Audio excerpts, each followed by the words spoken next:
Bueno, vamos a ir arrancando. Buenas tardes a todos.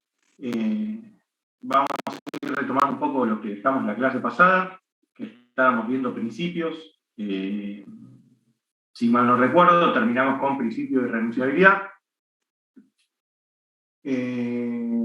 No sé si quedó alguna duda de eso, si no pasamos directamente a lo que es el principio número 3, que es principio de primacía de la realidad.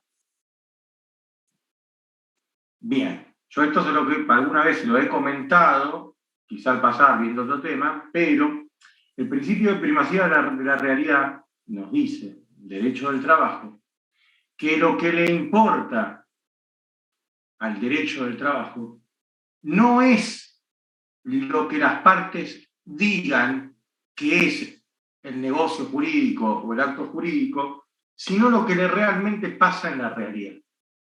¿Qué quiere decir esto? Es lo que yo le explicaba.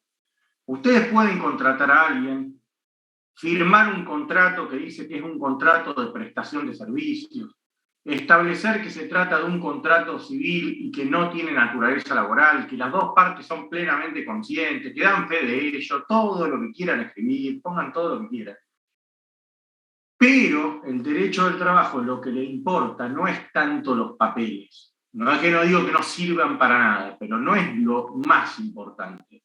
Sino lo más importante es qué pasó en la práctica, qué pasó en los hechos. Por eso es el principio de primacía de la realidad. Porque nos interesa ver qué pasaba. A ver, ¿qué es lo que pasaba ahí? La persona iba todos los días, cumplía en horario, le pagaban una vez por mes, le pagaban siempre el mismo monto, estaba sujeto a órdenes e instrucciones de otros. Entonces, lo que hay ahí, más allá que las partes hayan dicho que había un contrato de locación de servicios, lo que hay ahí es un contrato de trabajo. Porque entiendo que hay una relación de dependencia. Por eso, en el derecho del trabajo, como yo le explicaba, no solo por el principio de irrenunciabilidad, sino también por el principio de primacía de la realidad, no es tan importante los papeles que se hayan firmado. ¿Se entiende? Cosa que en civil y comercial es tremendamente importante, porque nosotros venimos, aparte, acostumbrados de esa idea del derecho civil y del derecho comercial, de que ojo con lo que firmás, lo importante es lo que está firmado, las palabras se las lleva el viento, lo importante es lo que se escribe. Bueno, en el derecho laboral no es así. En el derecho laboral lo que importa es lo que pasó. Profe. Lo que pasó es que lo que las partes hayan suscrito. Entonces, si yo pruebo mañana por 3 testigos de que mi trabajo se da de una manera, eso es mucho más relevante que yo haya firmado un papel que decía que la tarea la hacía de otra forma. Por eso, reitero, en derecho del trabajo lo más importante es lo que pasa en los hechos, no tanto en lo que está escrito. Otro principio importante es el principio de equidad. ¿Qué nos dice el principio de equidad? El principio de equidad, que yo el otro día lo toqué porque una compañera de ustedes lo preguntó, hace alusión muchas veces a, o por lo menos se tiene muy en cuenta a la hora de la remuneración. ¿Por qué? Porque lo que busca el principio de equidad es que haya igualdad de trato y de condiciones entre todos los trabajadores que hacen lo mismo. Esto es igualdad entre iguales, no es igualdad entre todos. ¿Por qué? Porque obviamente que hay distinciones entre los distintos trabajadores, hasta por las tareas, categorías, etc. Pero en los que hacen lo mismo, tienen que tener los mismos derechos. Algunos pueden estar de acuerdo, yo, esto es una opinión personal, tengo cierta discrepancia con el principio de equidad, en algunas cosas no me termina de gustar mucho, no sé si es lo actualmente tan producente, pero la situación aquí es que un empleador no puede dar, estamos hablando acá siempre que estamos por arriba de lo legal, no estamos hablando por abajo, estamos por arriba de lo legal. Yo no podría pagarle más a otro trabajador porque entiendo que me cae mejor en la forma en que está trabajando. O sea, yo le puedo pagar más en tanto y en cuanto haya algún factor de tipo objetivo o mesurable objetivamente que hace que determine que pueda ganar más. Por ejemplo, obviamente, si trabaja, por ejemplo, a comisión o hay un plus por tantas unidades vendidas, eso es fácil de determinar. Es una razón objetiva. Ahora, todo el mundo sabe que hay cosas que no pueden ser medidas o no son mesurables, sino que tienen que ver con actitudes, formas, en las cuales quizá hay ciertos trabajadores que demuestren cierto esmero que otros probablemente no lo tengan. Bueno, eso es difícil hoy de generar distinciones o por lo menos premios, en tanto y en cuanto no haya un factor objetivo que determine que un trabajador tiene más derechos que otro. ¿La experiencia, profe, puede llegar a variar eso? Estamos hablando siempre de trabajadores de convenio, de una misma categoría, o sea, no estamos hablando de gerentes, de gente fuera de convenio. Técnicamente la experiencia no, después están los adicionales también son objetivos, por ejemplo, adicional por antigüedad, los que más antigüedad cobran más, pero por una cuestión de que los convenios colectivos establecen un adicional que cada tantos años cobran, la mayoría de los convenios, cobran un porcentaje más del básico por el concepto de antigüedad. Pero técnicamente la experiencia yo no la podría remunerar, no la podría darlo en potencial, porque esto es muy discutido también, ojo.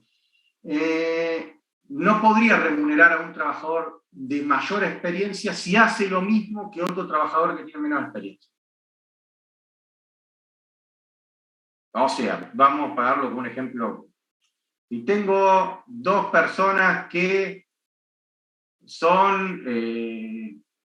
manejan un autoelevador, hacen lo mismo, todo el día manejan un autoelevador, pero hay uno que lo hace, si se quiere, con más cancha que el otro, por lo menos lo hacen parecido, pero uno tiene más experiencia, a mí me da más seguridad, no podría pagarle más que al otro, porque los dos hacen lo mismo. Tiene que haber una razón objetiva, o por lo menos que se pueda hacer mesurada, para que yo pueda hacer una diferencia entre dos trabajadores que hacen las mismas tareas. Profe, puede ser en el caso de dos administrativos, pero que uno posea algún título universitario y otro no, que es como un adicional. Eso es un adicional. Eso es un adicional y existe en la mayoría de los convenios, adicional por título, adicional por antigüedad, adicional, también está por asistencia perfecta, adicional por, después manejo de PC, hay un montón, según el manejo de caja, según ahí el convenio.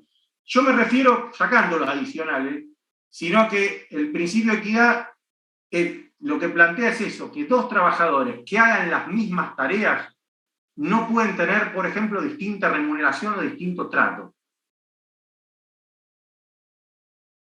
Mientras yo no tenga algo que pueda ser cuantificable objetivamente, o que hagan distintas tareas, o que haya una mayor productividad o laboriosidad, pero que pueda yo probarlo, no podría, reitero, darle más derechos o mejores derechos a uno sobre el otro.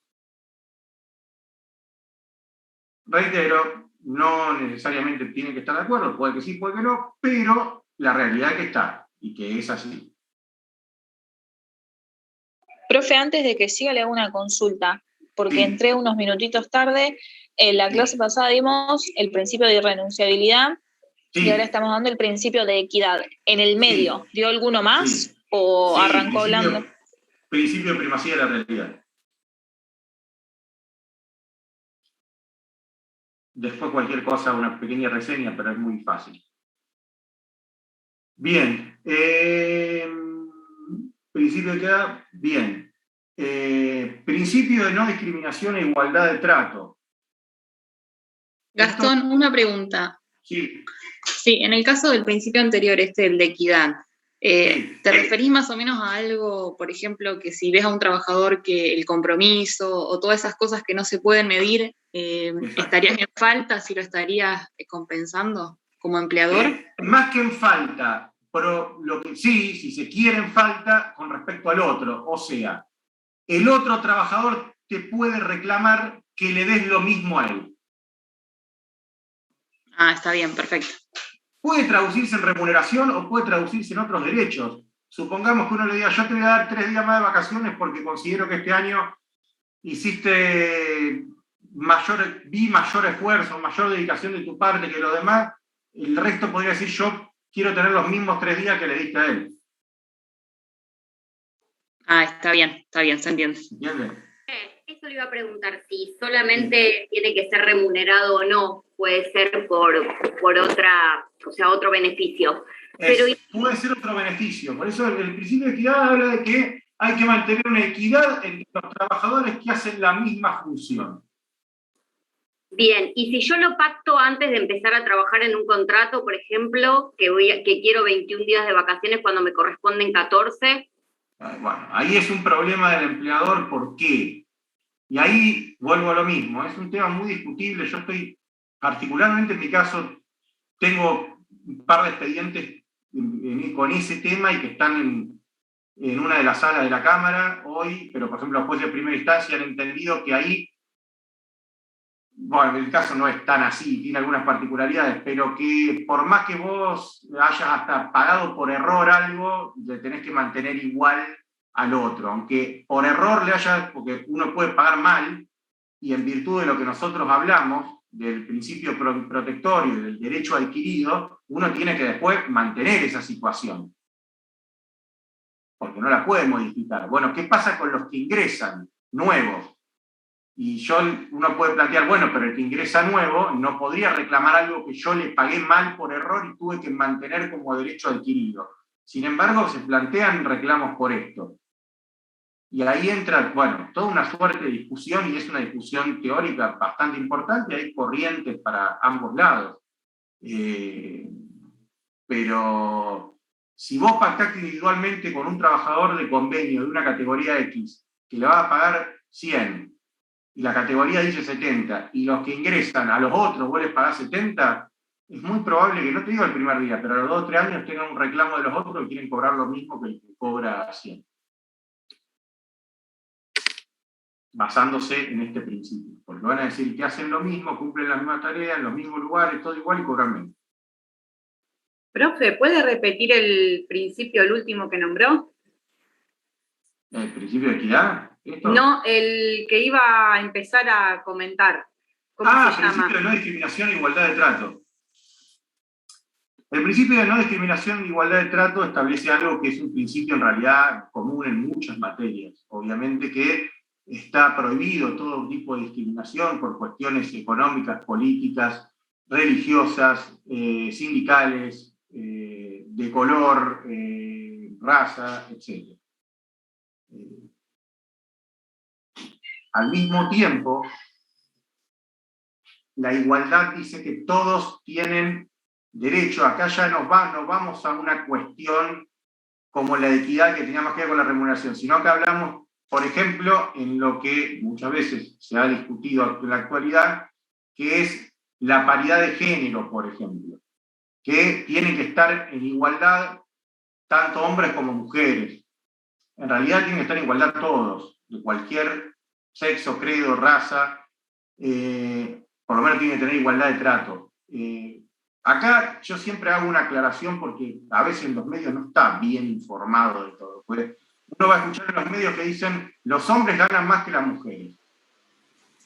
Usted me dice, ¿eso es verdad o no? Yo te voy a decir, es verdad en una parte y no es verdad en otra. Si ustedes van a los convenios colectivos de trabajo, no van a ver que las mujeres ganan menos que los hombres. No existe.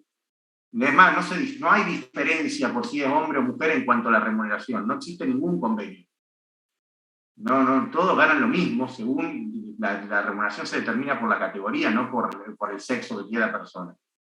Y no hay mayor o menor remuneración por tenga tal o cual sexo. O sea, en ese punto no es real. Ahora bien, el derecho laboral no se agota en lo que es trabajos de convenio, están los fuera de convenio, y sobre todo en los puestos de dirección, gerenciales, altos mandos, donde ya ahí las remuneraciones son pactadas, donde ahí sí ya hablamos de una cuestión más de mayor paridad negocial entre las partes, donde se sientan el empleador y el director, el gerente, y le dicen, mira, yo pretendo para este puesto ganar esto, si no, no me interesa. Ahí es real, y es verdad, que en el promedio de los cargos directivos no solo que hay más hombres, sino que los hombres ganan más. Tendencia se fue reduciendo con los años, pero que todavía es así. Por eso quiero hacer esa aclaración, porque a veces los medios, yo lo he escuchado, uno dicen, los hombres ganan más que las mujeres. Desde ese punto de vista sí, pero no porque en un convenio colectivo establezca diferencia del sexo, no, eso no existe desde ya, así que ténganlo en cuenta porque, reitero, parecería que si ustedes mañana van a entrar a trabajar a una empresa, el convenio podría decir que los hombres tienen más derechos económicos que las mujeres, y no es así. No está en ningún convenio que yo conozco al menos. Lo que sí hay, reitero, en los cargos fuera de convenio, donde pactan libremente las remuneraciones, sobre todo en los cargos gerenciales y dirección de grandes empresas, hay mayoría hasta el día de hoy de hombres, y en promedio, según las consultoras que publican, los hombres tienen remuneraciones más altas. Tendencia que se ha ido equiparando con los años, hoy no es tanta la diferencia, como tampoco es tanta la diferencia en cantidad de hombres y mujeres en puestos de dirección. Pero bueno, vale la aclaración para que ustedes lo sepan. Un tema importante del principio de no discriminación, que es un tema que yo lo doy cuando vamos de despido, pero anticipo desde ya que lo que existe no existe a nivel legal, pero a través de este principio, cuando digo legal, no existe positivamente, no está taxativamente en la ley de contrato de trabajo lo que se denomina despido discriminatorio. Sin embargo, existe como creación jurisprudencial basado en este principio. ¿Qué es un despido discriminatorio? Es cuando yo procedo a despedir a alguien en virtud de alguna situación discriminatoria, ya sea con respecto a su religión, su afiliación política, su orientación sexual, su raza, sus creencias, etc. Si yo despido a alguien y se me prueba o se acredita que ese despido obedece a una situación de discriminación, ese despido se considera nulo. Después vamos a ver más adelante qué consecuencias jurídicas se establece ante la nulidad de un despido, porque en realidad, si se declara un despido nulo, en teoría hay que reincorporar al trabajador y pagarle todo el tiempo que no estuvo trabajando, porque el despido se consideró nulo. ¿Por qué? Porque es discriminatorio. Si obedece ese acto jurídico a un acto discriminatorio, el acto adolece de nulidad, de un vicio de nulidad que precisamente lo nulifica, volviendo todo al estado anterior. El despido discriminatorio tiene su raíz o nace a través del principio de no discriminación e igualdad de trato. Otro principio es el principio de gratuidad. Y con este vamos a ir cerrando, hay 2 o 3 más que lo pueden ver, pero esto para mí son los más importantes. El principio de gratuidad es muy sencillo. En el derecho del trabajo se establece la gratuidad en todas las actuaciones para el trabajador con el objeto de que no le sea vedado el acceso a la justicia en virtud de que carezca de los recursos suficientes para poder solventar los costos que trae aparejado cualquier proceso. Entonces, cualquier actuación del trabajador, sea administrativa, sea en el Ministerio de Trabajo, es gratuita. No sé qué tendría que repetir, porque me está preguntando uno que se le cortó. Pero bueno, no sé cuál es la parte específica que no escuchó, pero venía diciendo que el principio de gratuidad tiene como objeto garantizar el acceso a la justicia por parte del trabajador a fin de evitar que los gastos que puede ocasionar un proceso judicial o administrativo afecten precisamente los derechos que le corresponden. Entonces, tanto las actuaciones administrativas del Ministerio de Trabajo como las actuaciones judiciales tienen el carácter de ser gratuitas para el trabajador. ¿Gratuita en qué sentido? Que no va a pagar absolutamente nada respecto de lo que son tasas, por ejemplo, uno cuando quiere hacer una demanda de carácter civil y comercial, tiene que abonar una tasa del concepto del 3% del capital, en concepto de tasa de actuación y tasa de justicia. Son 2 tasas que cobra la provincia. Ustedes que estudiaran derecho tributario lo aprenderán. En estos casos el trabajador no abona, eso es un 3% del capital que se reclama, no lo abona el trabajador porque está exento de pagarlo, por lo menos para acceder a la demanda. Y en cuanto a la actuación del Ministerio de Trabajo, son totalmente gratis, lo mismo que el envío de telegramas para el trabajador son gratuitos, mientras que las cartas de documento que envía el empleador tienen un costo que creo que hoy están alrededor de 600 pesos. Bien, ¿quedó alguna duda de principios? Tema clave, fundamental de la materia. Profe, te hago una consulta con el principio de gratuidad. Los envíos de telegrama por los trabajadores son gratuitos. Sí. Y la parte anterior, o sea, que es cuando un trabajador quiere acceder a hacer una demanda al empleador, eso es gratuito. Pero, por ejemplo, yo contrato particular a un abogado. O Bien. Solamente, eso no me quedó claro. Bueno, a ver, para explicar lo de los abogados se lo voy a explicar bastante fácil, lo que pasa en la práctica. Los abogados que hacen, que trabajan laboral por la parte trabajadora, ¿cómo persiguen sus honorarios? Normalmente lo que acuerdan, casi en todos los casos, es que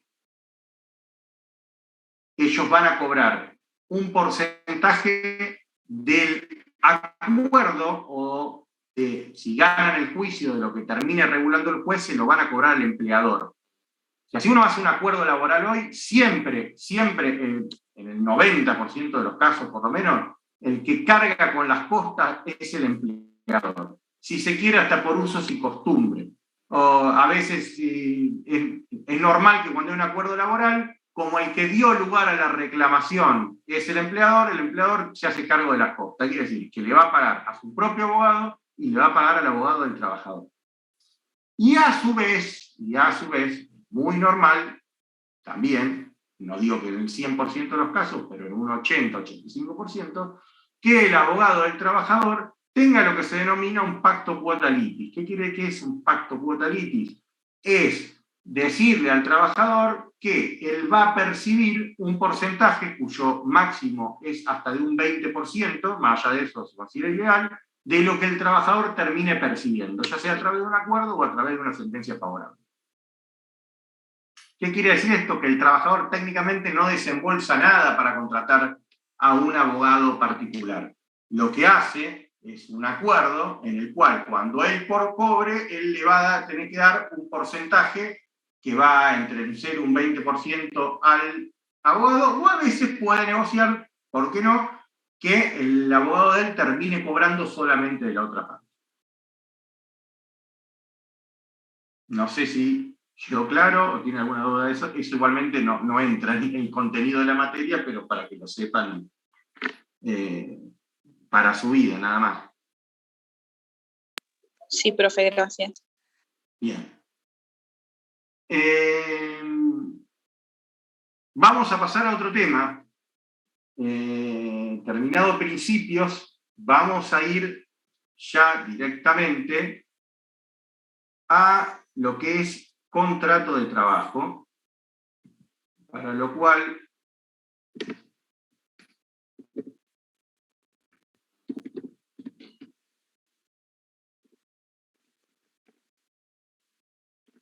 siempre les voy a decir, chicos, todo lo que sea leyes, búsquenlo por Infoley, porque va a tener el texto actualizado y no van a tener problema. Es un servicio del gobierno que tiene siempre las leyes hasta la última actualización, así que búsquenla siempre por ahí. No todos los temas los vamos a ver de la ley directamente, pero algunos otros temas los vamos a ir viendo. Ustedes van a ver, ahora vamos a ver algunos artículos de la ley de contrato de trabajo, pero antes que nada, nosotros ahora nos vamos a enmarcar en lo que estuvimos viendo hasta ahora es derecho del trabajo. Lo que vamos a ver ahora es ya contrato del trabajo. Bien. Contrato de trabajo. Yo les voy a pedir a ustedes que lean atentamente el artículo 21 y el artículo 22 de la ley de contrato de trabajo. Los leo yo rápido y después lo vamos a ir desglosando. Habrá contrato de trabajo, cualquiera sea su forma o denominación, siempre que una persona física se obligue a realizar actos, ejecutar obra o prestar servicios en favor de la otra y bajo la dependencia de esta, durante un periodo determinado o indeterminado de tiempo, mediante el pago de una remuneración. Sus cláusulas en cuanto a la forma y condiciones de la prestación quedan sometidas a las disposiciones de orden público, los estatutos, las convenciones colectivas, los laudos con fuerza de tales y los usos y costumbres. 22. Habrá relación de trabajo cuando una persona realice actos, ejecute obra, preste servicio en favor de otra, bajo la dependencia de esta, en forma voluntaria y mediante el pago de una remuneración, cualquiera sea el acto que le dé origen. Primer punto. Vamos al artículo 21 de vuelta. Contrato de trabajo. Habrá contrato de trabajo. Lo primero que nos dice es cualquiera sea su forma o denominación. ¿Qué interpretan ustedes cuando dice cualquiera sea su forma o denominación? Saben que ustedes no tienen, por ahí no vieron contratos como materia, pero al decirnos cualquiera sea su forma o denominación, nos establece una característica del contrato de trabajo. El contrato de trabajo es un contrato informal o no formal. ¿Qué es un contrato informal o no formal? Es un contrato que no requiere una forma determinada como requisito de validez. No tiene que tener forma en particular. Por eso dice, habrá contrato de trabajo, cualquiera sea su forma o denominación. Siempre que una persona física se obligue a realizar actos, ejecutar obra o prestar servicio. Ya nos está anticipando que debe haber una persona física que es la que se obliga a realizar actos, se obliga a ejecutar obras o se obliga a prestar servicios. O sea, no puede haber una persona jurídica que se obligue a realizar actos, ejecutar obras o prestar servicios. Pregunto, ¿usted sabe la distinción entre persona física y persona jurídica?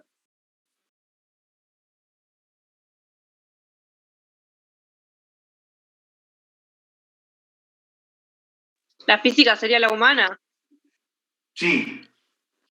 Las jurídicas ya hace referencia a las empresas. Sí.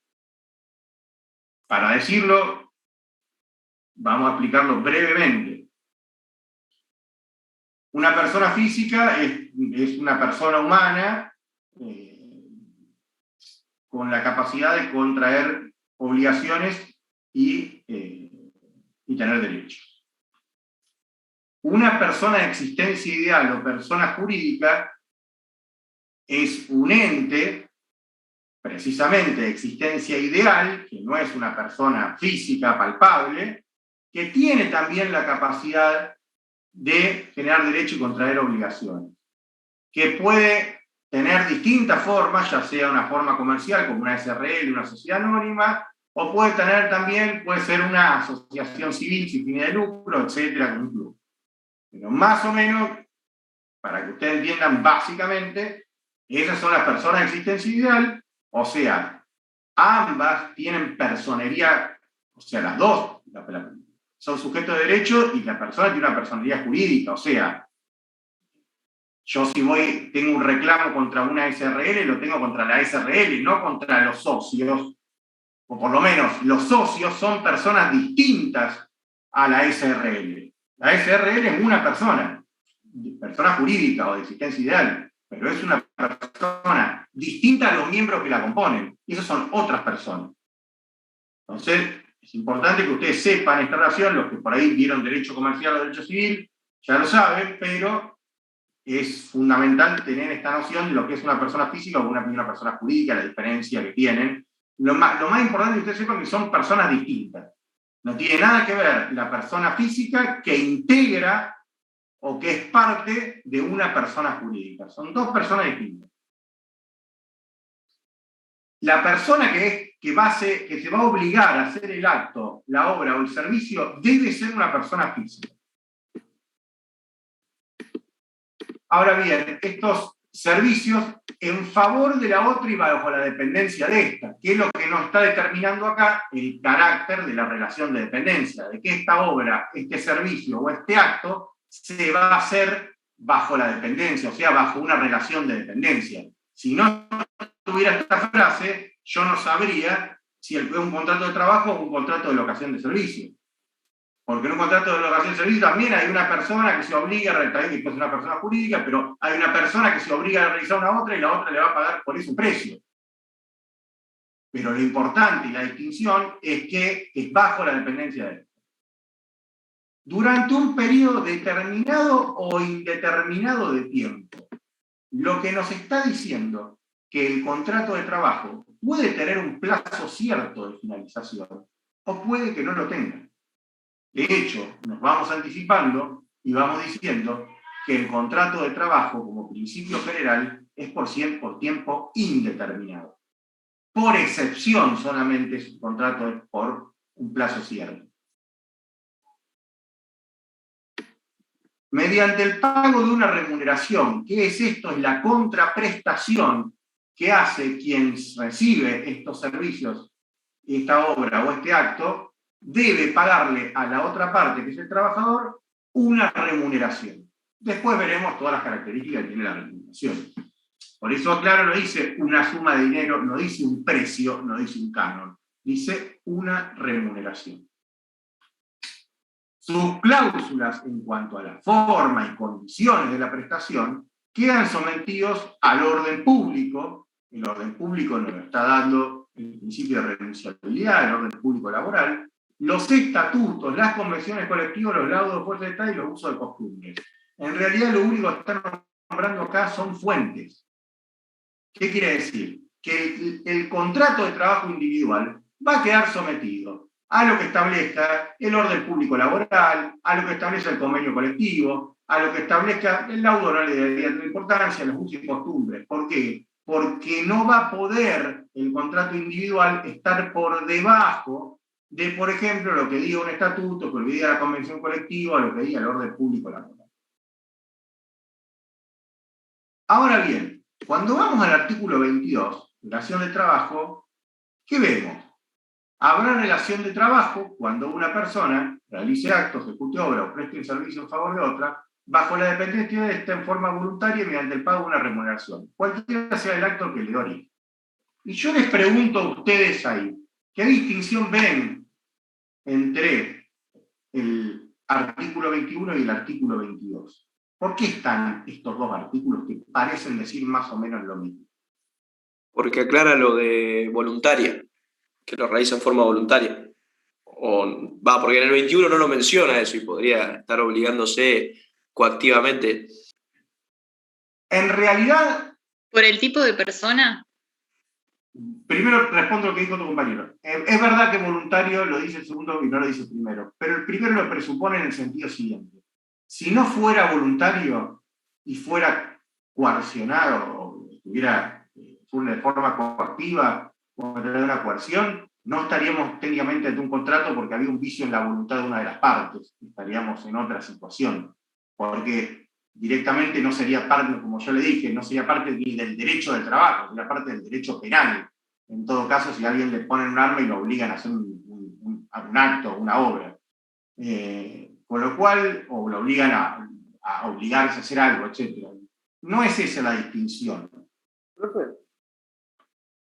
No sé si se dan cuenta cuál es. Profe, lo de la relación de trabajo es ponerle cuando, no sé... Se escucha muy bajo. Perdón, ¿se escucha bien ahí? Que no subo el volumen. A ver, ahora. ¿Se escucha? Sí. Que ponerle sería cuando ponerle dos empresas se prestan servicio entre sí, o un monotributista le presta servicio en relación de trabajo, digamos, ¿no? No viene por ahí. Puede tener que ver con la materialidad. ¿Con? Puede ser, profe, por el tema de las cláusulas, ¿o no? No, tampoco. Por el origen que está al final de los actos, obras y servicios. No. En realidad... Profe.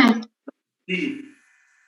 ¿Puede ser que en el contrato es un contrato de derecho y la relación de trabajo es un contrato de hecho? A ver, creo que tenés la idea bien, pero fue mal expresada.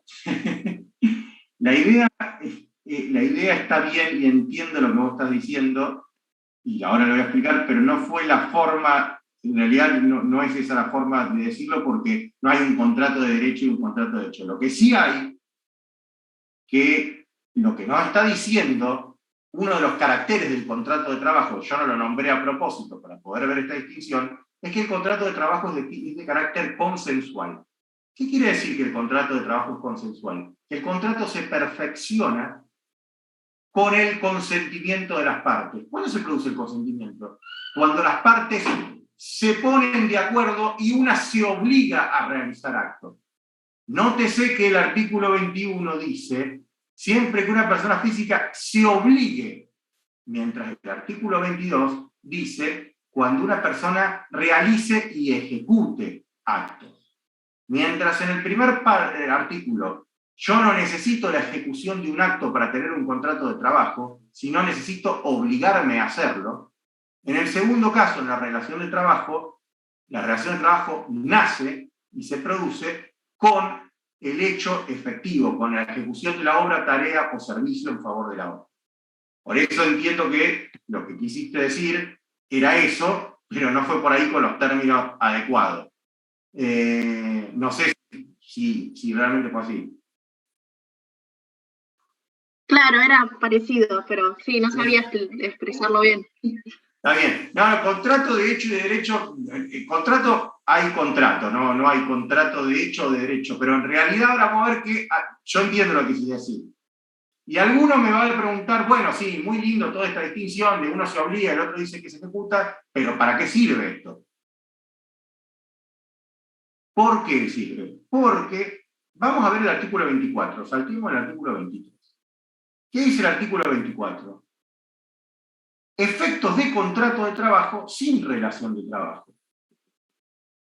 Los efectos del incumplimiento de un contrato de trabajo antes de iniciarse la efectiva prestación de los servicios se juzgarán por las disposiciones del derecho común, salvo lo que expresamente dispusiera esta ley. O sea, que mientras no haya una ejecución de obras o prestación de un servicio, el incumplimiento de un contrato de trabajo va a estar regido por el derecho civil y no por el derecho laboral. Ojo, porque acá hay una distinción importante. Por última parte, el artículo 24 dice que este incumplimiento dará lugar a una indemnización que no podrá ser inferior al importe de un mes de remuneración que se hubiere convenido o la que resulte de la aplicación del convenio colectivo de trabajo correspondiente. Lo que nos dice el segundo párrafo del artículo 24, que el incumplimiento que diere lugar a una indemnización, y ahora esto lo voy a explicar ahora en el módulo que viene, mínimamente, lo vamos a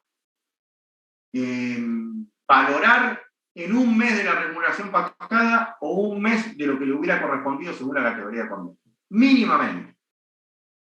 Ahora me desconecto, nos volvemos a conectar y explicamos esto un poco mejor para que se entienda.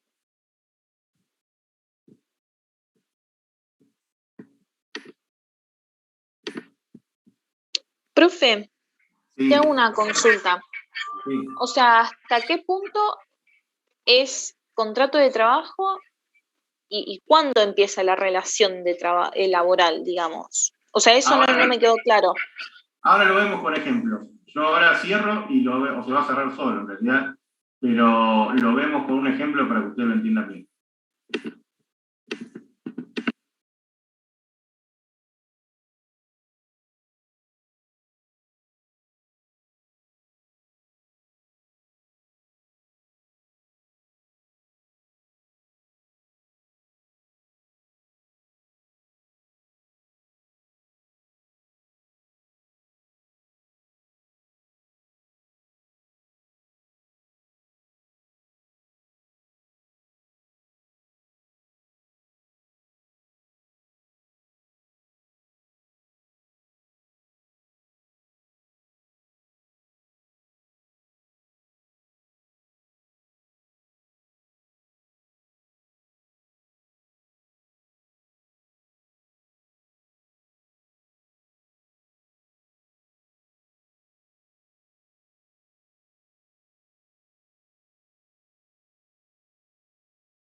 trabaja en una empresa de gerente.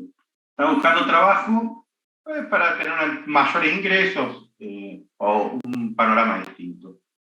Va a una entrevista laboral, le hace una entrevista, el perfil da, se reúne con el dueño de la otra empresa y el dueño le dice, mirá, yo necesito estas cosas, bueno, yo te las puedo dar, yo estoy dispuesto a pagar este número, cierra, no cierra, arreglan un número, arreglan todo. Vamos a suponer que la nueva empresa queda en Buenos Aires y le dicen, bueno, bárbaro, estás contratado, empezás el mes que viene, el 1 de octubre te quiero en Buenos Aires, en Capital, en tal dirección y arrancás. Bárbaro. ¿Qué hace esta persona? Lógicamente, se va a la empresa anterior, le dice, miren, me voy a ir, conseguí trabajo, voy a presentar la renta. En ese momento ustedes claramente van a ver que hay un contrato de trabajo. ¿Por qué hay un contrato de trabajo? Porque las partes ya se pusieron de acuerdo. Hay una que se obliga a realizar un acto, obra, y la otra a pagar por esto una remuneración. En ese momento, en el momento en que las partes se pusieron de acuerdo, nació el contrato de trabajo. Pero no tenemos relación de trabajo todavía. ¿Qué quiere decir? Que puede haber contrato de trabajo sin relación de trabajo.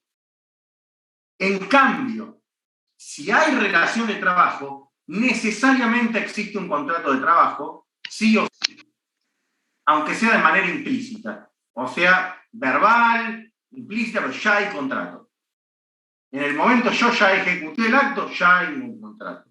Pero puede haber un contrato sin relación de trabajo. Y lo que nos dice el artículo 24, que hasta tanto no se efectivice el acto, obra o servicio por el cual el trabajador fue contratado, el incumplimiento derivado va a ser regido por el derecho civil y no por el derecho del trabajo. Entonces, vamos a este ejemplo. Primer punto que yo tengo que aclarar, si es que no lo dije antes, pero aprovecho para decirlo porque lo digo todos los años porque lo vamos a ver a lo largo de la materia. En derecho civil, el criterio indemnizatorio, si lo dije, porque para no repetirlo, avísenmelo si yo no lo vuelvo a decir, pero no me acuerdo por eso. En derecho civil, el criterio de reparación o indemnización, que son sinónimos, deviene del criterio de reparación integral, que significa, para que ustedes lo entiendan básicamente, que la medida del daño que yo pueda acreditar es la medida de la indemnización que a mí me van a pagar. ¿Estamos? Si yo tengo daño o tengo un daño menor, es una indemnización menor. Si no tengo daño, no me pagan indemnización. ¿Bien? Si yo no pruebo, aunque sea un daño mínimo, no me van a pagar indemnización. Eso es derecho civil. Y cuanto más daño pruebe, más grande va a ser la indemnización. En derecho laboral, sobre todo en lo que es indemnizaciones por extinción del contrato de trabajo, no se aplica el criterio de reparación integral, sino que se aplica un criterio tarifado, o sea, es una indemnización que prescinde, o por lo menos presupone la existencia de un daño, presupone que existe tal o cual daño y hace una fórmula matemática o establece una indemnización tarifada. O sea, va a prescindir del daño efectivamente real que sufrió esa persona. No le va a interesar. Va a pagar un monto tarifado. Entonces, como vemos, la indemnización por extinción de un contrato en materia civil dista mucho de lo que es en materia laboral. Incluso en civil se pueden pactar cláusulas penales, se puede hacer un montón de cosas. En laboral el principio es tarifado. Entonces, imagínense este caso que yo les contaba recién. Este trabajador llega a su empresa, una persona que gana, supongamos, 300.000 pesos, un cargo importante, llega a su empresa y la gerente le dice, mire, yo voy a renunciar, pues me voy a Buenos Aires porque me van a pagar 500.000 pesos. Bueno, bárbaro, mejor suerte en tu vida, la persona renuncia, cambia a sus hijos de colegio, lo inscribe en un colegio en Buenos Aires, alquila un departamento en Buenos Aires, se van todos a Buenos Aires con la familia, y faltando 3 días para que entre a trabajar, lo llaman y dicen, tenemos un problema. ¿Qué pasó? No, que el gerente que se iba a retirar, al final no se va a retirar que teníamos, así que la verdad no te voy a necesitar en la empresa. Ustedes imagínense esta situación, el daño y la magnitud del daño que sufrió la persona. La persona renunció a su empleo, cambió a su hijo de colegio, mudó a su familia y se quedó sin trabajo. Ese daño va a estar, se va a reparar en virtud del derecho civil. ¿Por qué? Porque la persona no había efectivizado tareas. Entonces el derecho civil ahí va a decir, bueno, ¿qué daño tuvo esta persona? Tuvo un daño muy grande, una reparación muy grande. Ahora, fíjense qué hubiera pasado si la persona hubiera trabajado un día. Si la persona hubiera entrado a trabajar, hubiera estado 1, 2, 3 días trabajando. Ahí ya se aplicaba el derecho al trabajo. ¿Qué podría haber hecho el empleador ahí? Por ejemplo, lo vamos a ver más adelante, extinguir el contrato por periodo de prueba. ¿Y cuánto le hubiera pagado? 15 días de preaviso, los 3 días de trabajo y nada, y la vacación del saco proporcional, que no son nada por 3 días. O sea, hubiera pagado y muchísima plata menos que si lo sacaba antes. ¿Por qué? Porque se aplica el derecho del trabajo. Entonces, es importantísimo que sepan que, ¿para qué está esto? Para saber desde qué momento aplicamos el derecho del trabajo y cuándo no. El derecho del trabajo se empieza a aplicar a partir de que existe relación de trabajo. Antes puede haber contrato, pero no se aplica el derecho del trabajo. Si hay un incumplimiento, se aplica el derecho civil y comercial. Salvo, el derecho civil, salvo, lo único que se mantiene es la pauta del segundo párrafo del artículo 24, que dice que la indemnización que tenga que cobrar mínimamente va a ser de un mes convenido. Pone como un piso. Así como yo le doy el caso de esta persona que tendría un gran daño, yo le podría dar el caso de una persona que no tiene ningún daño. Por lo menos podría tener un daño, si quiere, de expectativa. Fue a buscar trabajo, le dijeron que estaba contratado, que empezaba a las 2 semanas, al día siguiente lo llamaron y le dijeron, no, mira, la verdad que no, hubo un error, no te vamos a dar el trabajo. Esa persona podría reclamar que le paguen un mes de remuneración, y no creo que pueda probar otro daño más, porque en un día mucho daño no creo que tenga, pero podría reclamar que le den un mes de remuneración, porque ya lo había pactado y ya había nacido el contrato, pero no existía relación todavía. Una vez que existe relación de trabajo, ahí empieza a regir el derecho del trabajo. ¿Entendió? Sí, profe. Por eso, esto marca el principio desde cuando nosotros aplicamos el derecho del trabajo. Bien. Profe, disculpe, una consulta. Sí. ¿El programa de la materia lo tiene para pasar? Sí, después se lo mando en el grupo. Dale, gracias. Bien.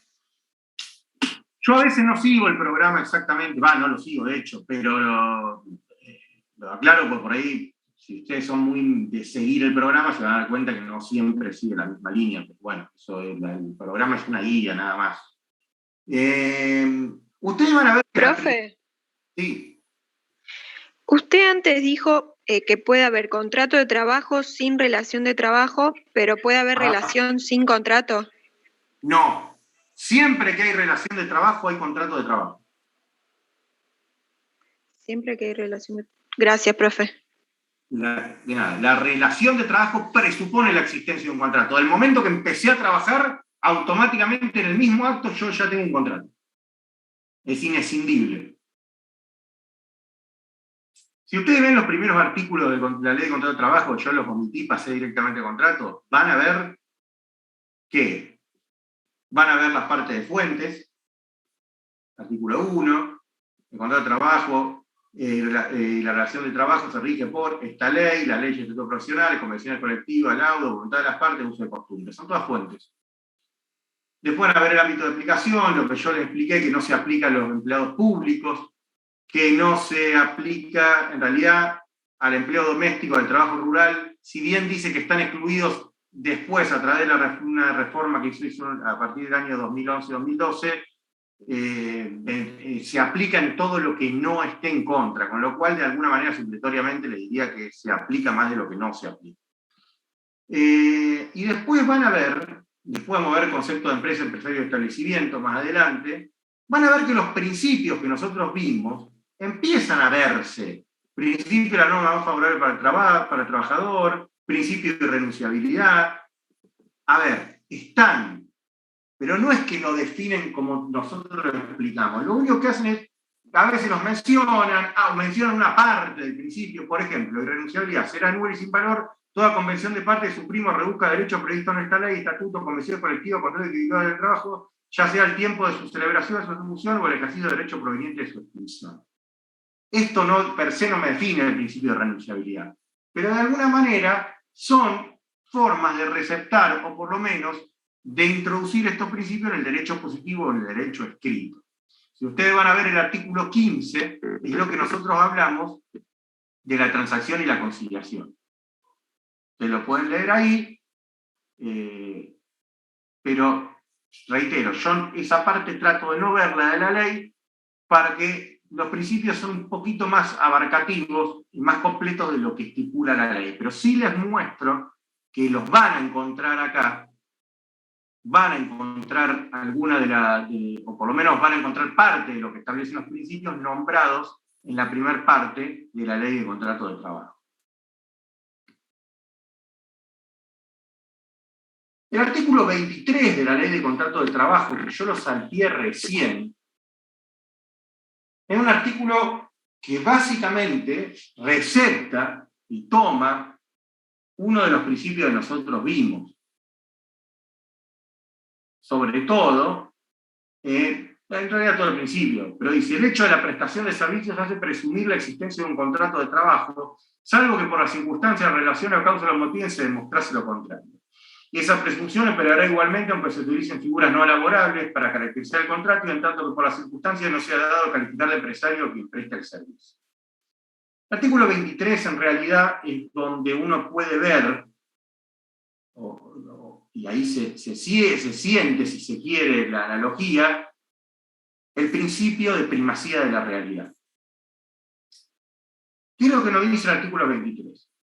De per se lo que hace es establecer una presunción en favor del trabajador. ¿Cuál es esta presunción? Que cuando alguien hace un servicio en favor de otro, se presupone, o por lo menos hay una presunción, de que ese servicio se hace bajo relación de dependencia. ¿Qué quiere decir esto? Que invierte la carga probatoria. Más bien le dice al trabajador, si usted acredita que prestó servicios para esta persona, es la otra persona la que deberá probar de que esos servicios no fueron por un contrato de trabajo. Con el artículo 23 le bastaría al trabajador acreditar solamente que dio un servicio en favor de otro, para en su caso decirle al otro, ahora probá vos que ese servicio no te lo di en forma dependiente y te lo di en forma autónoma. En la práctica, de alguna manera, en un juicio todos tratan de probar todo, pero es un elemento que le permite a un juez, con quizá no tantas pruebas del trabajador, pero acreditando la prestación del servicio, poder a un juez basarse y decir que ese servicio, por esta presunción, se entiende que fue en relación de dependencia y por tanto constituía un contrato de trabajo, en tanto y en cuanto la otra parte no pruebe lo contrario. Y es importante dónde vemos el principio de primacía de la realidad acá. En la parte 2, donde nos dice, esta presunción operará igualmente, aun cuando se utilicen figuras no laborales para caracterizar el contrato. O sea, me dice, si usted lo único que me va a traer es un papel que dice que las partes no habían hecho un contrato de trabajo con un carácter civil, no me sirve. Voy a considerar que sigue la presunción operando en favor del trabajador. ¿Por qué? Por principio de primacía de la realidad. Acá me probaron un hecho de la realidad que esta persona prestaba un servicio para otra. Y usted lo único que me trae es un papel firmado que dice que no era un contrato de trabajo. Ese papel firmado no me es suficiente, porque la realidad me indicaba que había un servicio en favor de otro y me presupongo que hay un contrato de trabajo. Tráigame algo más. ¿Qué es algo más? ¿Qué es ese algo más que tiene que traer en la otra parte para demostrar la inexistencia de un contrato de trabajo? Básicamente lo que sigue. Y que tanto que por las circunstancias no se ha dado calificar de empresario que presta servicio. no solamente esto, pero un elemento muy fuerte para probar que no existe un contrato de trabajo es decir, señor, el que me brindó a mí el servicio es un empresario, no es un trabajador. ¿Por qué es un empresario? Fíjese por qué es un empresario, señor juez, porque esta persona tiene, esta persona que dice que trabajaba para mí como jardinero mío, en realidad tiene una empresa de jardinería, viene con una combi, con 3 empleados, que vienen y me hacen todas las plantas 3 veces por semana, y ahora esta persona dice, además de eso, tiene un establecimiento en calle tal, con un cartel, está inscrito en AFIP, como autónomo, tiene los empleados a su nombre, tiene sus propias herramientas, y viene cuando dispone él. Cuando uno prueba que el otro que presta servicio es un empresario, es imposible que haya una relación de dependencia. ¿Qué dice la ley de contrato de trabajo en relación a empresas y empresarios? ¿Qué es una empresa?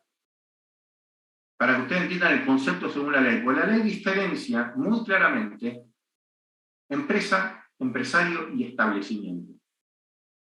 La empresa lo tienen que entender como un empréstito. Cuando decimos un empréstito nos referimos a algo inmaterial, a una organización de medios materiales e inmateriales, recursos más que medios, recursos materiales, recursos inmateriales y recursos humanos, persiguiendo un objetivo de carácter económico. O sea, esta organización de recursos materiales, inmateriales y humanos, con el objeto de perseguir un fin económico, eso es una empresa. ¿Por qué decimos recursos materiales? Porque una empresa tiene maquinarias, tiene mercaderías, tiene instalaciones. Son medios o recursos materiales. Dinero. Una empresa también tiene recursos inmateriales, marcas, patentes, know-how, imagen, recursos inmateriales. Y tiene recursos humanos, que son precisamente los trabajadores de esa empresa. Todos ellos están organizados para generar beneficios económicos. Esta definición que les di yo no es exactamente igual que la de la ley. La ley dice: se entiende como empresa la organización instrumental de medios personales, materiales y materiales ordenados por una dirección para el logro de fines económicos o benéficos. Es bastante similar. ¿Y quién es el empresario? El empresario es la persona que dirige por sí o por otras y con la cual se relaciona jerárquicamente con los trabajadores a esta empresa. O sea, la persona que dirige esta organización de medios materiales, inmateriales y humanos tendiente a la obtención de fines económicos se denomina empresario. Mientras que establecimiento es la unidad técnica o de ejecución donde se desarrolla la empresa.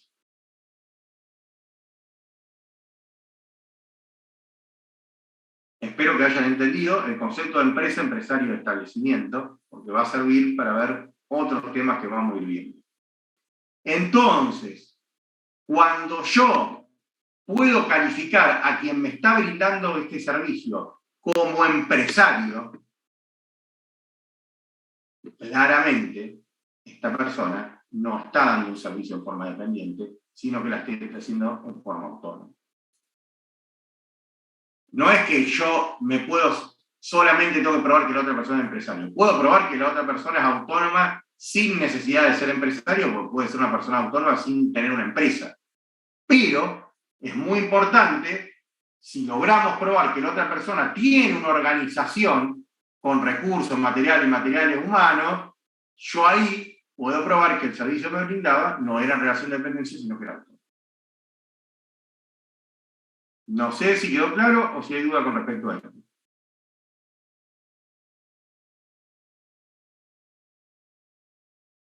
O sea, profe, como para a ver si me quedó clara la idea. el principio de primacía de la libertad se da cuando el empleado puede utilizar cualquier prueba que no necesariamente laboral para probar que realmente trabajó ahí, y el empleador, como contrapartida a eso, puede decir que no era un empleado sino un empresario o algo así. Vamos a decirlo más fácil. El trabajador lo que tiene que acreditar es que prestó un servicio en favor de otro. Probando que prestó un servicio en favor de otro, el empresario tiene que probar y acreditar, no solamente con un papel, sino con pruebas más fehacientes, de que ese servicio, en su caso, se lo dieron en forma autónoma. Una de las formas más claras de probar que fue en forma autónoma es si puede clasificar al supuesto trabajador como empresario.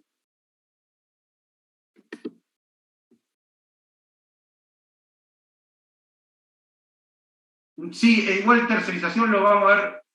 No necesariamente es tercerización. Si yo contrato, estoy leyendo lo que preguntó Lautaro. Si yo contrato a alguien, reitero, vamos a un ejemplo. Yo puedo contratar a un jardinero para que me haga el jardín de mi casa, venga todos los días, 3 veces por semana, o puede venir todos los días y hacer cosas distintas en el jardín, pero un jardinero está dentro de empleo doméstico. Esa persona está en relación de dependencia.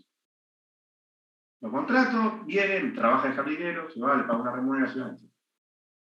O puedo contratar a una empresa que hace jardinería. Si yo contrato a una empresa que hace jardinería, no va a relación de dependencia, que claramente. Porque contrato, por ejemplo, a los arbolitos SRL, que viene servicio de jardinería. Obviamente, ya estoy contratando a una persona jurídica. Imposible hacer un contrato de trabajo. Fantástico. Ahora, ¿qué pasa cuando yo contrato a Juan Pérez Jardinería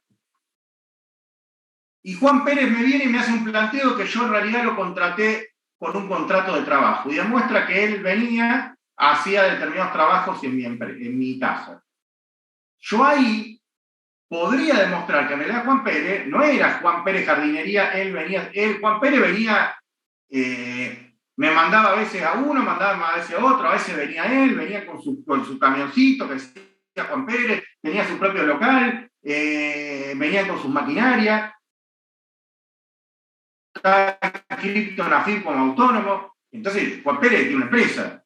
No es Juan Pérez está haciendo un trabajo en forma personal y en relación de dependencia.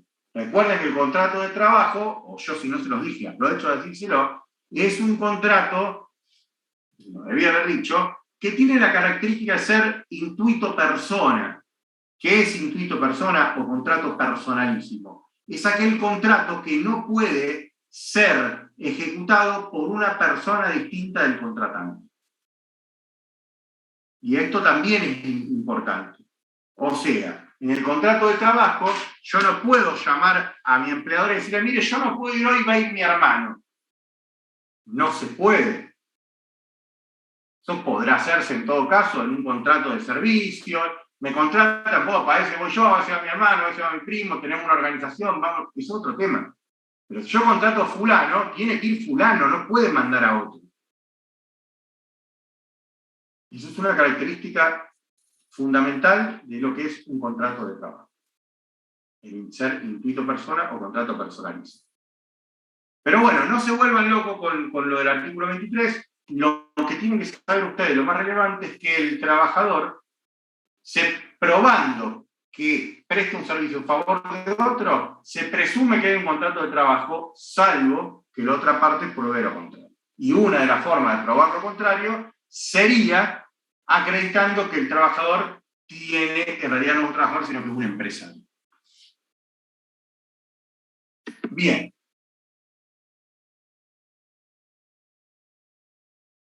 Si ahora estamos, 2020, en vez de ver sujetos, porque sujetos es un tema medio complejo, vamos a ver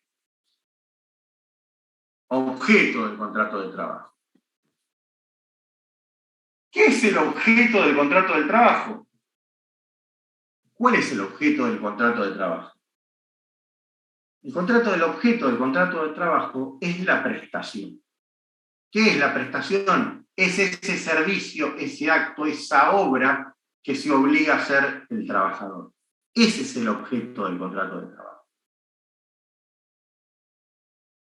Ahora bien, vamos a ver que pueden existir contratos de trabajo con objeto ilícito y contratos de trabajo con objetos prohibidos. En principio, no puede haber contratos con objeto ilícito y con objeto prohibido. Pero ¿qué pasa si los hay? Y la ley establece una distinción entre lo que se constituye como objeto ilícito y como lo que es objeto prohibido.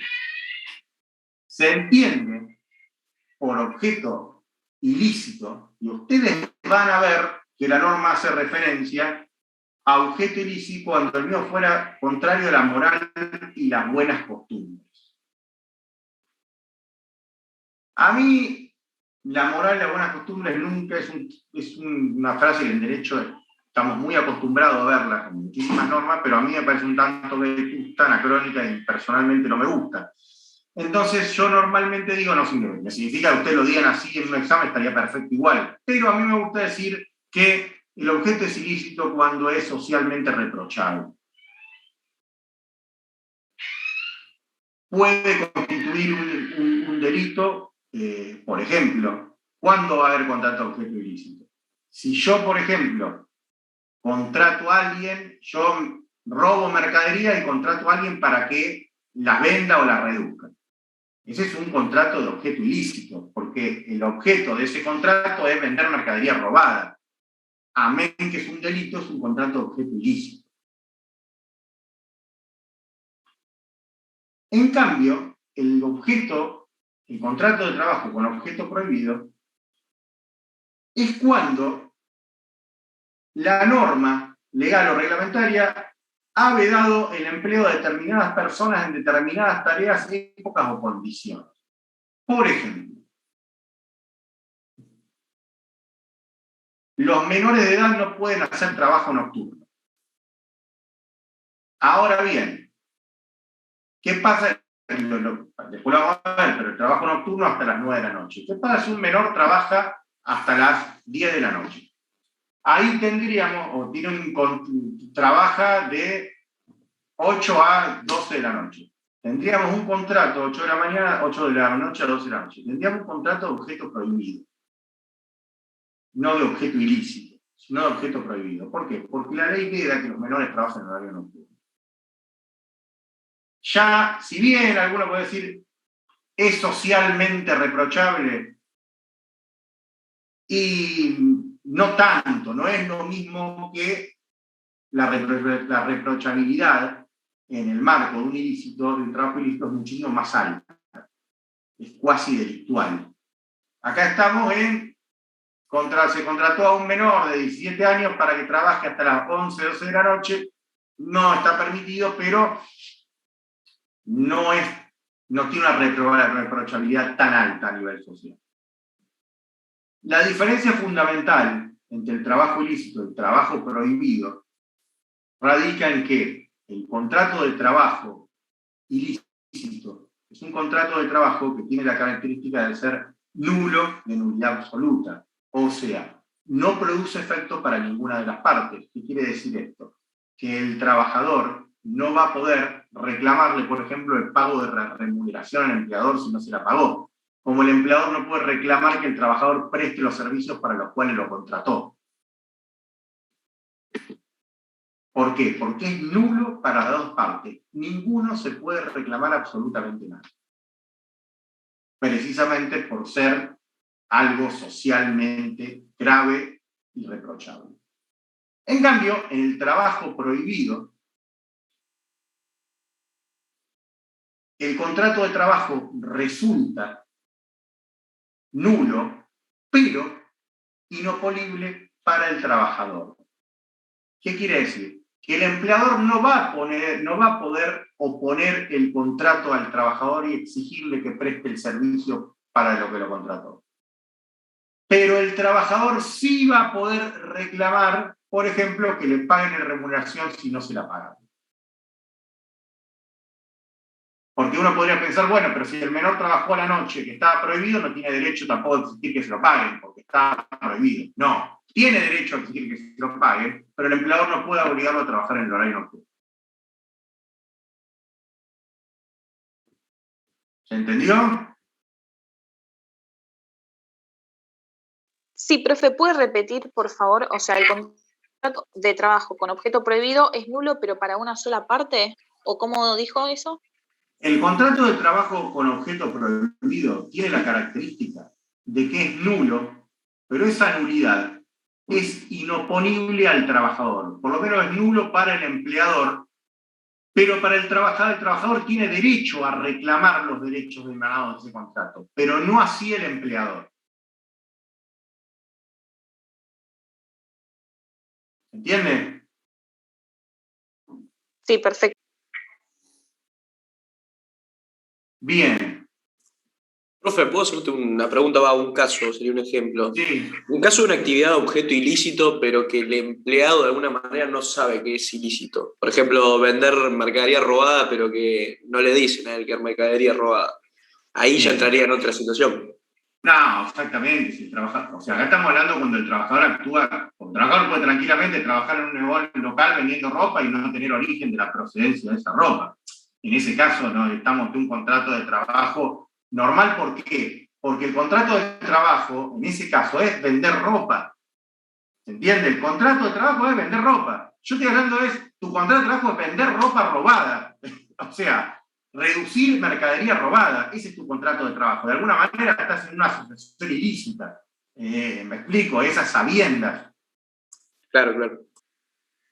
En esos casos, de alguna manera la ley lo que dice, ninguna de las partes tiene derecho a reclamarse nada porque los dos están metidos en una situación en contra de la moral y las buenas costumbres, grave, socialmente reprochable y grave, como lo quieras llamar, pero están metidos, generalmente ya estás en temas delictuales cuando estás en trabajo ilícito. En contrato prohibido no son temas delictuales, son temas de los menores no pueden trabajar hasta la noche, o no se podía trabajar más de tantas horas, o estaba prohibido hacer horas extras que hicieron igual, en esa situación.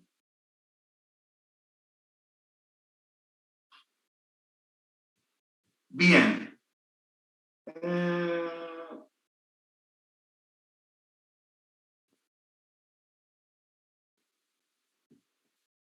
Quiero ver qué vemos ahora, porque no tenemos mucho tiempo, tenemos 6 minutos. De la forma y la prueba del contrato. ¿Qué es lo importante con respecto a la forma del contrato de trabajo? Lo importante respecto a la forma es que no tiene forma. Yo normalmente decía algo que me olvidé de decirlo este año, siempre lo digo primero, y este año me olvidé, este cursado, pero es la primera vez que me lo olvido, pero siempre les digo algo. Si yo les digo a ustedes, ¿qué se imaginan por un contrato? Y lo primero que ustedes me van a decir, normalmente yo esto lo hacía en vivo, y les decía así, yo les pregunto rápido a ustedes, ¿qué es lo que primero les viene a la mente cuando yo les digo, ¿qué es un contrato? Decime qué es un contrato, rápido. Y la mayoría, no les pide una definición legal, ¿qué es un contrato? Y lo que les viene a la mente cuando yo le nombro contrato es un papel con un encabezado, con un montón de cláusulas, y que las partes firman al final. Esa es la idea de un contrato que ustedes tienen. Y que no está mal, porque yo no sé si la mayoría, porque la mayoría de los contratos que tenemos en la vida no son de esa manera. Pero son la idea que el contrato, nos tenemos representada esa idea en la cabeza. Probablemente pues los contratos más importantes que tenemos en la vida se hacen de esa manera. Eso sí. Pero la mayoría de los contratos que hacemos en nuestra vida no. La mayoría de los contratos que hacemos en nuestra vida van a ser informales, van a ser verbales. Ustedes cuando van a un kiosco y compran unos caramelos, unos chicles, no hacen un contrato de compraventa de mercadería y lo firman. Le dan la plata y la otra parte le dan los caramelos y los chicles. Eso fue un contrato de compraventa de carácter civil. Incluso fue un negocio de consumo, derecho del consumidor. Y eso es un contrato. No deja de ser un contrato porque no está escrito. ¿Estamos? Profe, Sí. le puedo hacer una pregunta que puede parecer media pava, pero a mí siempre me quedó la duda de cuando vos entras a trabajar, si tenés que firmar un contrato. Porque yo, por ejemplo, entré a trabajar en blanco, pero nunca firmé un contrato. Bueno, no tiene nada de pava la pregunta, por el contrario, es totalmente pertinente la pregunta. Exactamente, eso es lo que quiero explicar.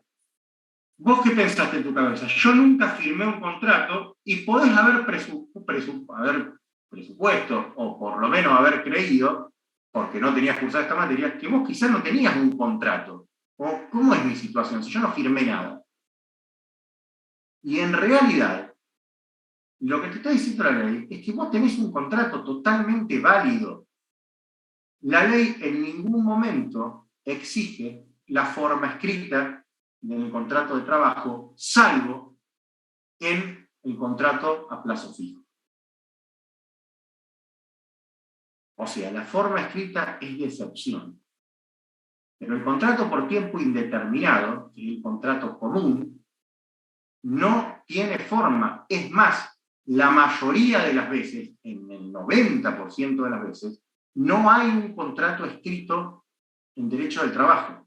Ustedes van a comprobar, en los que ustedes trabajan, sabrán, la gran mayoría, cuando fue a trabajar, fueron a entrevistas de trabajo, le hicieron entrevistas, algunas entrevistas cortas de una sola vez, otras con distintas etapas, hasta que en un momento le dijeron, bueno, vos vas a tener que hacer esto, tus tareas son esto, el horario es este, y te va a pagar esto. ¿Estás de acuerdo? Sí, estoy de acuerdo, listo, empezá mañana o empezá tal día.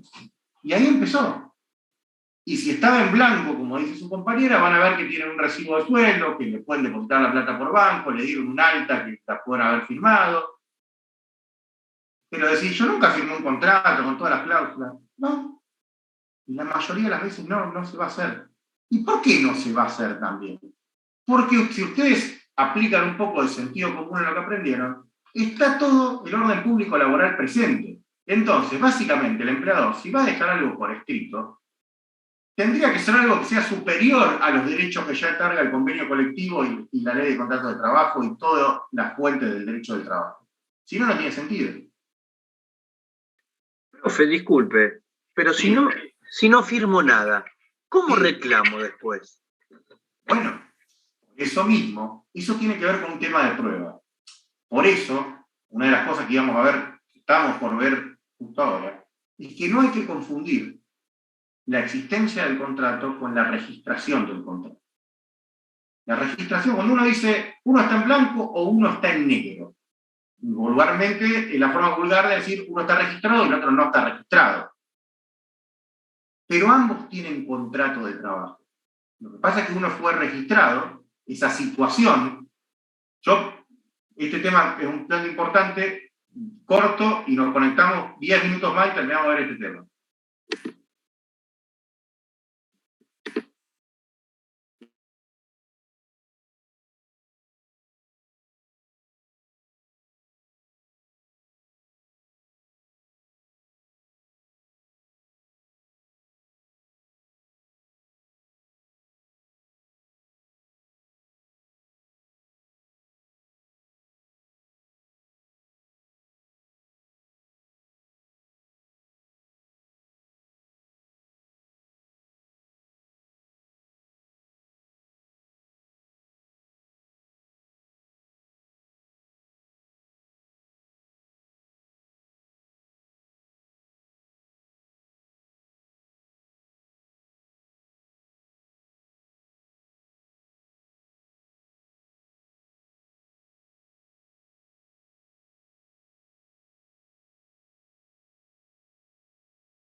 Bueno, como les estaba diciendo,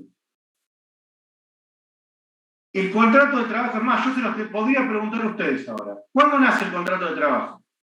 El contrato de trabajo, usted me tiene que responder, el contrato de trabajo nace desde que las partes se ponen de acuerdo en que uno va a hacer un acto, una obra, un servicio y el otro le va a pagar un dinero. Perfecto. Ahí nació el contrato de trabajo. En ese momento. Después el empleador puede, o debe en realidad registrar ese contrato, o puede que no lo haga. En contra de lo que dice la ley, pero puede que no lo haga. Entonces ese contrato va a estar no registrado o en negro, mientras que el otro va a estar registrado. La pregunta que venía el compañero recién es, ¿y si no firmo nada? ¿Cómo lo pruebo? Si está registrado, la prueba de la existencia del contrato surge de la misma registración. Si no está registrado y está en negro, es precisamente lo que el trabajador, cuando está en negro y reclama, debe acreditar en un juicio la prestación de ese servicio en favor de otra persona, y ahí entra un poco a jugar lo que dijo el artículo 23. ¿Cómo lo va a probar? Lo va a probar a través de cualquier elemento de prueba que permita los códigos de rito, los códigos procesales, testimoniales, informes, documentos, fotos, videos, etc. Normalmente la prueba más común para los trabajos en negro son los testigos. ¿Cuántos? 2, 3 testigos. Con 2 o 3 testigos que declaran bien claro que conocían, que veían a la persona, que veían lo que hacía, que veían cuánto ingresaba, ya es suficiente para acreditar un contrato de trabajo. Profe, sí. Si una persona está, o sea, no firmó ningún contrato ni nada y recién empieza en realidad a trabajar, hay muchos lugares, a mí me pasa, por ejemplo, yo arranqué a trabajar en un establecimiento público y hace poquito que arranqué, todavía no me blanquearon ni nada, pero ahí nosotros firmamos una planilla, un acta, en el horario que entramos y en el horario que nos vamos. ¿Eso sería una prueba? Vamos a aclarar algo. Vos me dijiste establecimiento público. Sí, una comuna, una municipalidad, por decir. Claro, trabajo público no está dentro de la ley. De la ley de contrato de trabajo. Y ni siquiera dentro del derecho del trabajo, está dentro del derecho administrativo, es laboral, pero el de empleo público tiene un régimen totalmente distinto al del derecho laboral, no es lo mismo. Ah, perfecto. Pero en el caso que en una empresa habría, hay lugares que tienen una tarjeta de acceso para poder entrar y que se registra la hora de entrada y la hora de salida. Exactamente, eso sería un elemento de prueba, entre otros. Yo no te digo que con eso solo vos vas a acreditar la existencia de una relación laboral, pero te va a apoyar a tu planteo si vos tenés una tarjeta de ingreso y se pide un informe a ese edificio de oficinas que acredita que tu tarjeta de ingreso entraba todo de lunes a viernes de 8 a 17 horas todo durante 3 años. Claro. Va a ser un elemento muy fuerte, favorable a tu persona, porque puede decir, ¿por qué esta persona iba durante 3 años, 8 horas por día a esa oficina? A ver, evidentemente algo estaba haciendo ahí. Eso, más un par de testigos, más otras cosas, y acreditan una relación laboral. Claro. Perfecto. Pero no quiero que se confundan, porque es muy común escuchar la siguiente frase. Estaba en negro, no hay contrato. No, eso es un error grave, pero grave, gravísimo en un examen. Gravísimo, porque es cuando yo digo, no me entendieron la materia. O sea, el contrato de trabajo, ustedes recuerdan, nace en el momento que una de las partes se obliga y la otra acepta. Ahí nació el contrato. Ahí nació el contrato. El derecho del trabajo se aplica desde que hay relación. A veces nacen coexistentemente, a veces se difiere en el tiempo la relación del contrato. Ahora, la registración del contrato de trabajo es otra cosa. El contrato registrado es aquel contrato que va a generar cargas sociales, o sea, va a generar aportes del trabajador y va a generar contribuciones del empleador. Mientras que el contrato no registrado no va a pagar nada porque no está registrado. Simple. O sea, no es que la gente no registra a alguien porque no tiene ganas, o no registra para no pagar. Es tan simple como eso. Y ese es el objetivo, si se quiere, de no registrar, de no pagar. Ahora, no es que porque uno no esté registrado no tiene derecho a reclamar el pago de una indemnización. Obviamente tiene derecho a reclamarlo y tiene derecho a hacer el planteo, pero lo va a tener que acreditar. Después ya a nivel de juicio es un tema de prueba. Ha pasado muchas veces que a uno le preguntan, bueno, yo tuve tal situación, etcétera, etcétera, pero, le digo, bueno, pero ¿usted tiene algún testigo? ¿Tiene algo? Ah, no, a mí nunca me vio nadie, nunca nada. Y bueno, ya está complicado a nivel probatorio. No digo que no tenga el derecho, ahora le va a ser muy difícil probarlo en un juicio.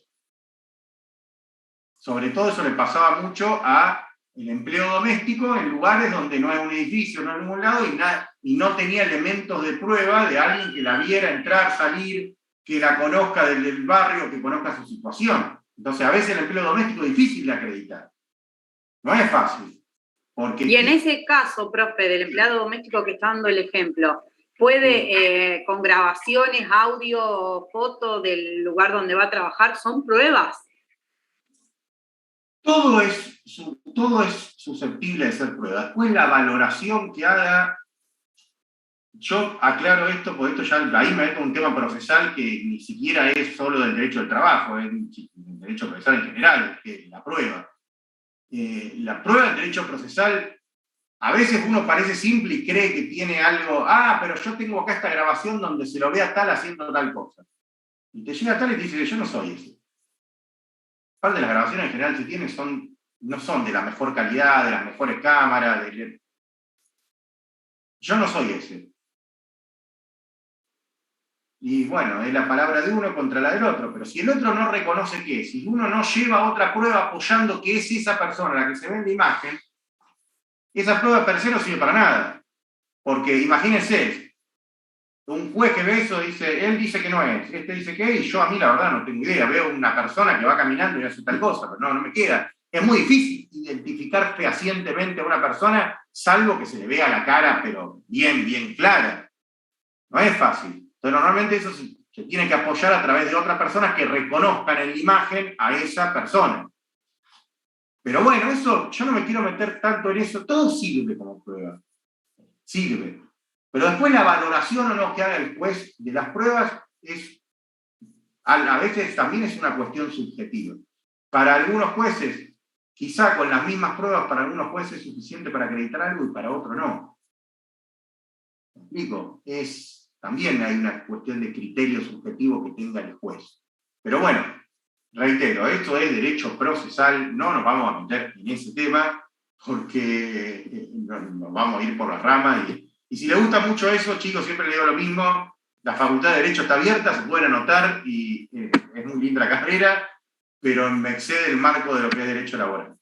No los voy a entretener más, chicos, ya son las 9:45. Los veo la clase que viene y seguimos adelante. Y a los que me mandaron los mails, perdón por la demora, pero ya se los respondí a todos.